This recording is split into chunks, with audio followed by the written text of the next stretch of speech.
Every day people vanish. Some leave behind clear signs of where they went, others seem to disappear into thin air. Across the United States, thousands of missing persons cases remain open, haunting families, baffling investigators, and capturing the public's imagination. Tonight we're looking at 5 of the most mysterious vanishings, cases that defy explanation and decades later still leave us asking, how can someone just disappear without a trace?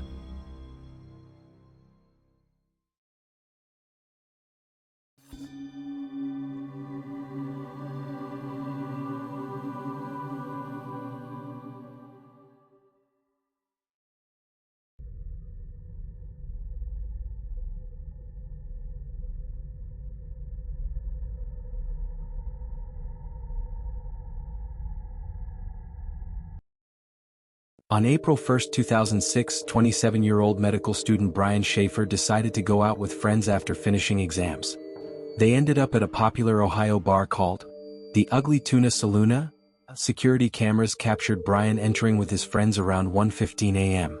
Later, footage shows him speaking to 2 young women just outside the entrance, then re-entering the bar alone. And then, Brian Shaffer was never seen again. The most disturbing detail? The bar had only one main exit, and it was under constant surveillance. No footage ever shows Brian leaving.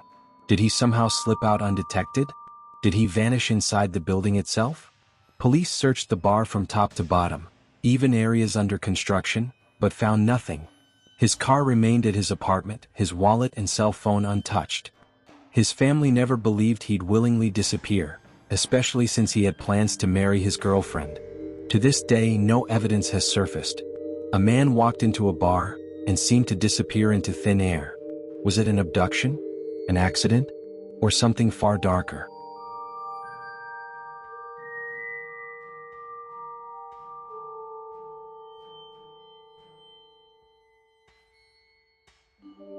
On June 7, 1992, excitement filled the air in Springfield, Missouri. 2 best friends, Susie Streeter and Stacy McCall, had just graduated from high school. They spent the evening celebrating before heading to Susie's home to spend the night. Susie's mother, Cheryl Levitt, was home as well. By morning, all 3 women had vanished. When friends arrived at the house, they found an unsettling scene. The women's purses, money, and cars were all left behind.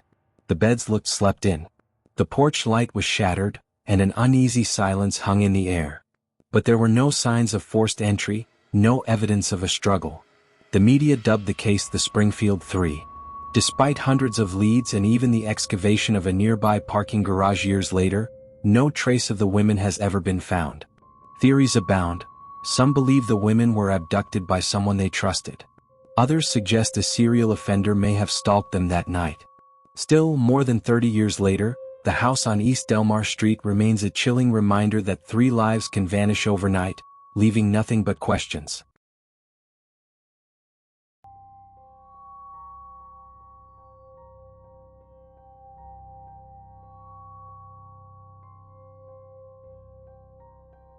In the early hours of Valentine's Day 2000, a storm raged across Shelby, North Carolina.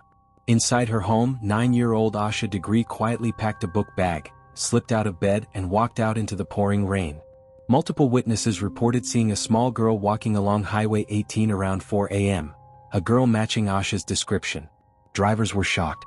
Why would a child be walking alone in the dark in the middle of a storm? One witness claimed Asha darted into the woods at the sound of a car approaching, and from that moment she was never seen again. Later, investigators discovered her backpack miles away, double-wrapped in trash bags. Inside were her school supplies and clothing. But no one knows why she left home, or who she might have been meeting. Did Asha plan to run away? Was she lured by someone online or from her neighborhood? To this day, her parents hold out hope she is still alive. A highway, a storm, and a little girl walking into the night. Asha Degree's disappearance remains one of the most haunting mysteries of the South.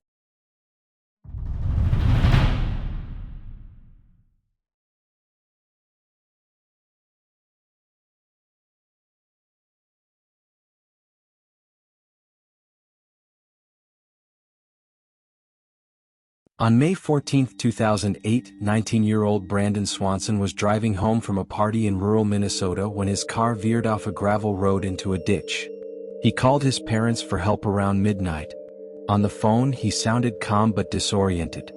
He described his surroundings: gravel roads, fences, and distant lights from what he thought was a town. His parents drove out to search, staying on the line as he guided them. Then, after 47 minutes of conversation, Brandon suddenly exclaimed, "Oh shit." The line went silent. He was never heard from again. Searchers found his car, but no tracks, no footprints, no evidence of where he had gone. Some suggest he fell into a nearby river. Others believe foul play was involved. But in a flat, open area with so little cover, how could someone vanish so completely? To this day, Brandon's final words echo in the minds of his family, investigators, and anyone who's heard the story. A young man alone, a phone call for help, and then silence.